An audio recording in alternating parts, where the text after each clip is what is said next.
नमः श्रीवर्धमानाय निर्धूतकलिलात्मने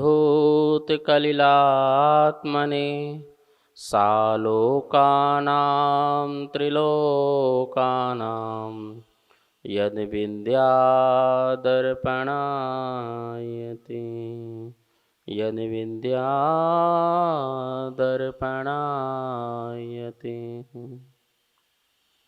रत्नकंडक श्राप का आचार परम मांगलिक ग्रंथ है। आचार्य समंतभट्ट स्वामी द्वारा यह लिखा गया है दूसरी तीसरी शताब्दी में, और इसमें 150 श्लोक हैं। संस्कृत भाषा में लिखा गया है। सम्यक दर्शन, सम्यक ज्ञान, सम्यक चारित्र, संलेखना, समाधि और श्रावकों के 11 पदों की चर्चा की गई है, प्रतिमा की चर्चा की गई है। पहला अधिकार सम्यक दर्शन का स्वरूप एवं उसकी महिमा, उसका महत्व क्या है, उसके बारे में उसी की बात चल रही थी। 38वां नंबर श्लोक अपन पढ़ रहे थे कि सम्यक दर्शन के प्रभाव से क्या बेनिफिट हैं, क्या लाभ हैं। नवनिधि सप्तद्वये रत्नाधीशा सर्वभूमिपतयश्चक्रम वर्तयितुं प्रभवन्ति स्पष्टदृशः छत्रमौलिशेखर चरणः।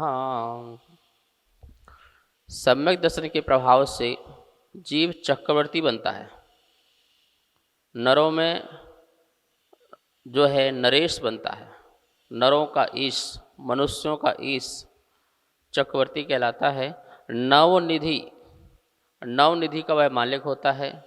कल 9 प्रकार की निधियों का वर्णन अपन ने यहाँ किया था। और सर्वभूमि पतेहा, सर्वभूमि का पति होता है, अर्थात 6 खंड का अधिपति होता है। कल इसकी भी चर्चा की थी कि 24 तीर्थंकर के काल में 12 चक्रवर्ती होते हैं, और कौन से तीर्थंकर के काल में कौन से चक्रवर्ती हुए थे। और ये भी बताया था चक्रवर्ती का वैभव, कितना अपार वैभव चक्रवर्ती का होता है पुण्य के उदय से, इसकी बात हो चुकी थी। आज होनी है सप्तद्वय रत्नाधीशः। सप्तद्वय मतलब 14 जो रत्न हैं। चक्रवर्ती के पास 14 रत्न होते हैं, 9 निधि और 14 रत्न। अब 14 रत्न कौन कौन से होते हैं उसका वर्णन करेंगे। इनमें से 7 रत्न तो होते हैं जो मतलब कि चैतन्य हैं, और 7 जो होते हैं वो अचेतन हैं। ऐसे 14 रत्न होते हैं। पहला रत्न है चक्र रत्न। चक्र रत्न क्या करता है? कोई भी सामने जो है बैरी टिक नहीं सकता। कोई भी बैरी सामने आए, शत्रु सामने आए, या तो उसको समर्पण करना पड़ेगा, अपना आत्मसमर्पण कर दे, चक्रवर्ती की अधीनता स्वीकार कर ले, अन्यथा चक्ररत्न जो है उसका संहार कर देता है। ये व्यवस्था है। अधिकांशतः चक्रवर्ती जब दिग्विजय की यात्रा को निकलते हैं तो उस दिग्विजय की यात्रा में सभी लोग अधीनता अपनी स्वीकार सहज रूप से करते जाते हैं। पढ़ने को मिलता है शांतिनाथ भगवान को किसी का भी संहार नहीं करना पड़ा, चक्रवर्ती पद में रहे, और वो जब दिग्विजय करने निकले तो अपने आप ही सारे 6 खंड में लोगों ने अधीनता स्वीकार कर ली थी। कहीं किसी प्रकार का युद्ध करने की आवश्यकता नहीं पड़ी थी। इसलिए शांतिनाथ शांति के दाता प्रारंभ से ही, जन्म काल से ही रहे, और शांतिनाथ भगवान से ही धर्म की अविच्छिन्न धारा प्रारंभ हुई थी।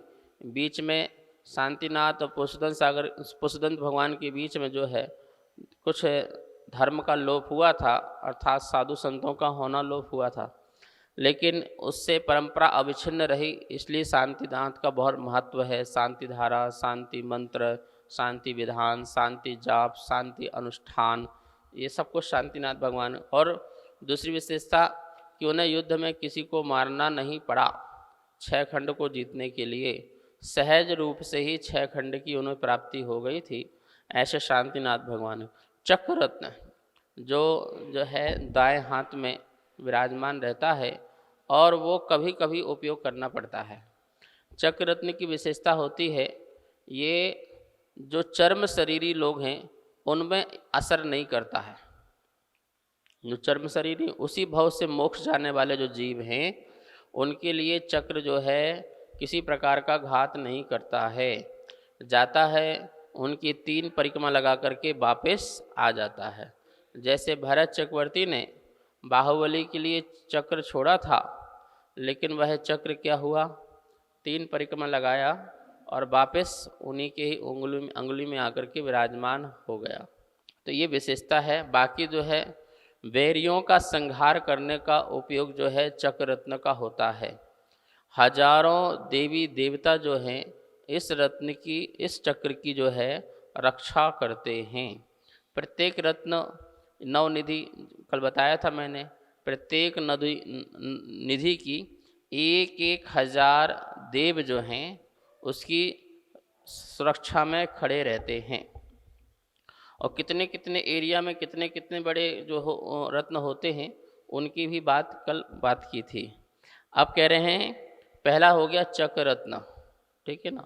दूसरा है छत्र रत्न। छत्र जैसे भगवान के ऊपर में लगाते छत्र, तो आप जैसे छाता बोल सकते हो ऐसा। छत्र रत्न सैन्यों के ऊपर आने वाली धूप, वर्षा, ओले आदि से रक्षा करना। दिग्विजय यात्रा में पूरी सैन्य जाती है, पदाती सेना होती है, जल सेना होती है, थल सेना होती है, वायु सेना होती है। ये सारी प्रकार की 7 प्रकार की सेना होती है। 7 प्रकार की सेना में हाथी वाली सेना, घोड़े वाली सेना, ऊँट वाली सेना, पैदल सेना, पदाती सेना, ये सब सेना होती है। तो ये सेना की रक्षा के लिए छत्र रत्न जो है बहुत कार्यकारी होता है। बहुत पानी गिर रहा है, सब परेशान हो जाएंगे, तो वह छत्र रत्न को आदेश देता है, तो एक ऐसा बड़ा छत्ता सा बन जाता है जो वर्षा से उसकी रक्षा हो जाती है।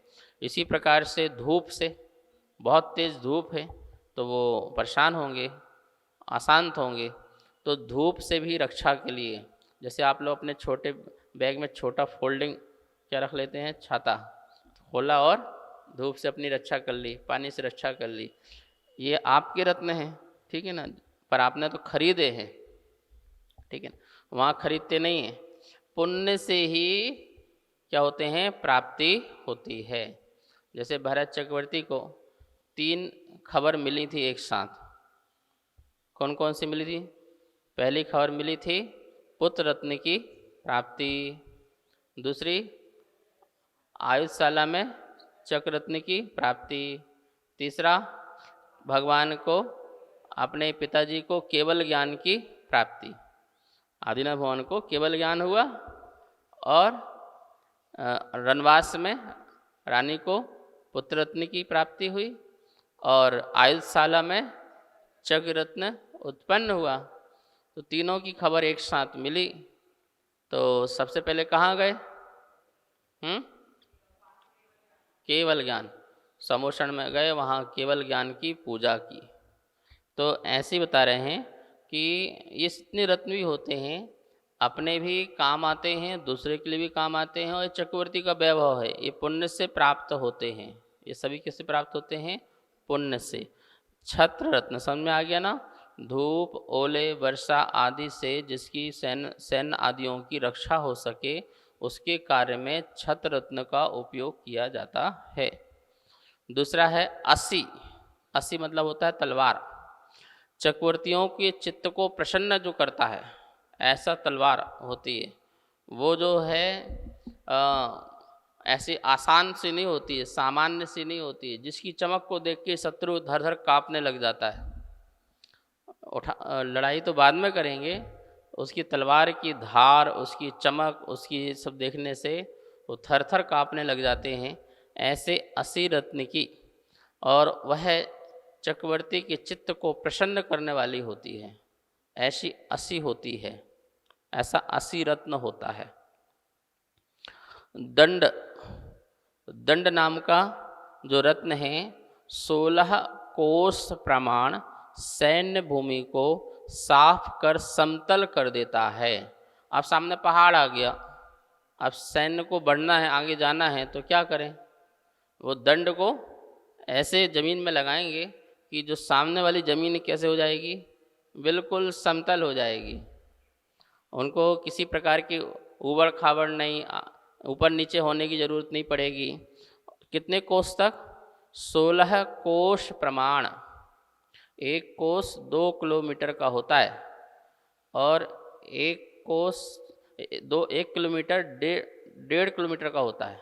2 मील, एक कोस जो होता है 2 मील का होता है और 1 मील 1.5 किलोमीटर का होता है। अब आप लगा लो कि 16 कोस कितने किलोमीटर हो गया।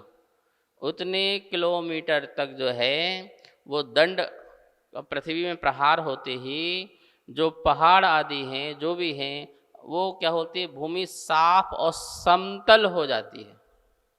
साफ भी हो जाती है, चलने फिरने के लिए अच्छा लगता है, सेना सारी निकल सकती है और समतल हो जाती है। क्योंकि ऊबड़ खाबड़ होगी तो सभी सैन्य लोग परेशान हो सकते हैं। तो उनके लिए एक रत्न ऐसी भी प्राप्ति होती है जिसे दंड रत्न कहते हैं। याद हो गए? एक था पहले चक्र रत्न, दूसरा छत्र रत्न, तीसरा असी रत्न, चौथा दंड रत्न। ये 4 रत्न हो गए, ठीक है। पांचवा है मणि रत्न। मणि रत्न का क्या काम है?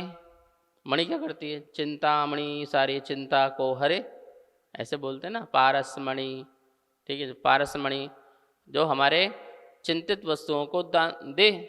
जो हम चिंता करें, मतलब कि चिंतन में लाएं, सोचें, इच्छा रखें और वो जो मणि है उसको दे दें। तो मणि रत्न भी ऐसी होती है, इच्छित पदार्थों को प्रदान करता है। जो भी मन में इच्छा होती है वह चीज़ की उससे प्राप्ति हो जाती है। तो बहुत सारी मणियाँ होती हैं, तो एक दो मणियाँ थोड़ी, बहुत मणि हैं। चंद्रकांत मणि हैं, सूर्यकांत मणि हैं, ठीक है, पारस मणि हैं, नाग मणि हैं, बहुत सारी मणियाँ होती हैं और सब मणियों का अलग अलग काम होता है। चंद्रकांत मणि जो है जल उत्पन्न करा दे, सूर्यकांत मणि जो है अग्नि को उत्पन्न करा दे, ठीक है ना। पारस मणि है जो हमारे लिए जो सोचें वो प्राप्ति हमें हो जाए। तो ऐसी अनेकों प्रकार की मणियाँ होती हैं। ऐसी मणियों की प्राप्ति चक्रवर्ती को पुण्य से प्राप्त होती है, ठीक है ना। यदि आप लोग को मिल जाए तो आपके तो बल्ले बल्ले हो जाएंगे, मज़े हो जाएंगे। महाराज जी हमें तो कुछ नहीं चाहिए, एक मणि दिला दो बस, अपना काम। पारस मणि मिल जाए। क्या मिल जाए?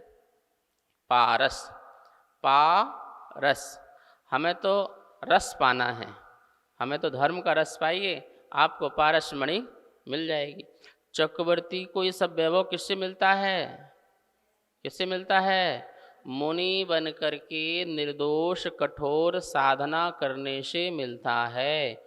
जो बड़ी तपस्या करते हैं, 22 परसों को जीतते हैं, उपसर्गों को जीतते हैं, मूल गुणों और उत्तर गुणों का अच्छी तरह से पालन करते हैं, साधना करते हैं, ध्यान करते हैं, तपस्या करते हैं, और ऐसे मुनि जो हैं समाधि मरण काल के समय निदान बंध बांध लेते हैं।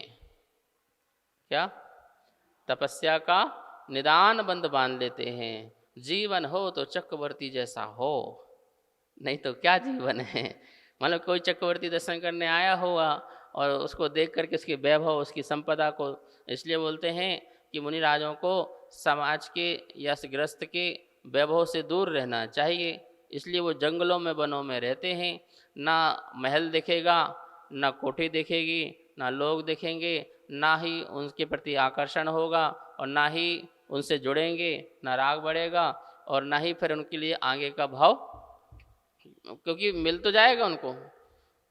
यदि आपके पुण्य के कोटे में बहुत कुछ है, थोड़ा सा मांगोगे तो क्या, जिस पद से तीर्थंकर, जिस पद से मोक्ष पद मिल रहा है, उस पद से संसार के सुख क्या हैं? जहाँ उत्तम सुखों की प्राप्ति हो सकती है उस स्थान पर छोटे सुखों की प्राप्ति, मतलब बैंक में आपके 10 करोड़ रुपए हों और बैंक वालों से जाके हाथ जोड़ो, प्लीज़ हमें 1 करोड़ रुपये दे दो ना, है तो क्या बोलेगा? भाई साहब सब आप ही का तो है, बोलो कितना चाहिए। नहीं नहीं, हमें तो 1 करोड़ चाहिए बस। ले लो 1 करोड़ ले लो। कहाँ 10 करोड़ रखे थे और तुमने 1 करोड़ मांग करके अपना छोटा सा कर लिया। ठीक है ना। तो ये मांगने से कम होता है। मांगने से क्या होता है, एक बालक सेठ जी का काम कर रहा था बड़ी ईमानदारी से, तो अब उसको गांव जाना था, तो उसने सोचा कि सेठ जी से मैंने बड़े ईमानदारी से काम किया, मेहनत से काम किया है, मैं बिल्कुल 1,000 रुपये से कम नहीं लूँगा। और सेठ जी यहाँ सोच रहे हैं कि इसने बहुत मेहनत की है, इसको 2,000 से कम नहीं दूंगा, ठीक है ना। और जैसे ही सुबह उठा और गांव जाने के लिए सेठ जी से बोले, सेठ जी मैं गांव जा रहा हूँ, 1,000 से कम नहीं लूँगा, ठीक है। तो सेठ जी बोले, अरे तो उन्हें 1,000 क्यों, 1,500 पकड़। तो बोनस, अरे मेरे को तो 500 रुपये का बड़ा बोनस मिल गया, बहुत अच्छा रहा। तो बोलो घाटा रहा कि फायदा रहा, वो तो खुश हो रहा है 1,500 में, और फायदा कितना होना था, 2,000 का। तो उसको मांगने में कोई चीज़ कम हो जाती, पुण्य छीन हो जाता है। आप भक्ति करो, खूब भक्ति करो, धर्म ध्यान करो, पूजा पाठ करो, आपको फल मिलेगा। मुनि बनो, व्रत धारण करो, नियम धारण करो, नियम से पुण्य का फल मिलेगा। लेकिन जैसे ही आपकी इच्छा हो गई, मांग हो गई, डिमांड हो गई, तो उस पुण्य का क्या हो जाएगा, छीन हो जाएगा, मतलब कम हो जाएगा। उसकी जो अनुभाग शक्ति है, फल देने की शक्ति है, वो क्या हो जाएगी, कम हो। ऐसे जो ये रत्नों की बात चल रही है, ये सब मुनि की तपस्या के बाद जब वो निदान बंद बांधते हैं, तो ओहो, यदि काश ये सब सुख मेरे पास होता। तो बस उस पुण्य के प्रभाव से निदान बंद बना और चक्रवर्ती पद का बंद बन गया, पुण्य प्रगति बन गई। देव पर आए गए, देव से आकर के क्या बन गए, चक्रवर्ती पद को धारण कर लिया। और तो ये सब बता रहे हैं, ये भी पाने के लिए आपको इस पद को धारण करना पड़ेगा। तो ध्यान रखना, जिसको चक्र रत्न चाहिए हो, छत्र रत्न चाहिए हो, असी रत्न चाहिए हो, दंड रत्न चाहिए हो, मणि रत्न चाहिए हो, बात तो मणि रत्न की चल रही थी ना, कि बढ़िया ऐसी मणि मिल जाए, अपना काम बिल्कुल सॉलिड हो जाए, हमें कहीं किसी से कुछ बोलना ना पड़े, कहना ना पड़े, ठीक है। लेकिन यहाँ क्या कह रहे हैं, धर्म कैसा है, 12 भावना में पढ़ा है ना, बिन चिंती मतलब बिना चिंतन करे ही जहाँ सब कुछ फल की प्राप्ति हो जाए, वो धर्म है, ठीक है। तो इस प्रकार से यहाँ पर अपन ने आज जो है 5 रत्नों की बात की, और भी रत्न हैं, उनकी भी बात अपन करेंगे कल, आज समय हो गया है। जा वाणी के ज्ञान से सुजे लोकालो, शो वाणी मस्तक धरु सदा देत हो धो। हे जनवाणी भारती तो हे जपो दिन रेन, जो तेरी शरणा धरे सो पावे सुख चैन।